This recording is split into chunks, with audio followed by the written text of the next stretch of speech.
Well, we've got 3 Burgundy wines in the Essential BOS range. 2 are white, there's a Chablis and a white Burgundy. And the key is that we work with producers who've got a wide enough range of vineyards and wines to choose from so that they can manage a blend each year which is going to be relatively consistent. So our Chablis chap, for example, has got some vineyards which make slightly austere wines and some which make fuller bodied wines.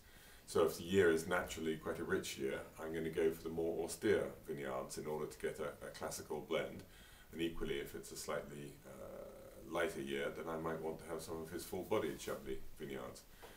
And it's the same with the white Burgundy, which comes from a producer down in the Mâconnais, but we blend it to make it look like a white Burgundy from the centre of the region, rather than being obviously Mâcon wine.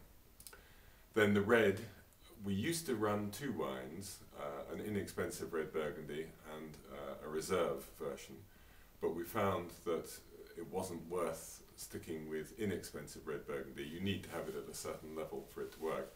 So we instead came up with what we call the extraordinary red Burgundy, or perhaps I should say extraordinary, which is a wine that comes from the Côte d'Or and is properly barrel aged and really does look the part.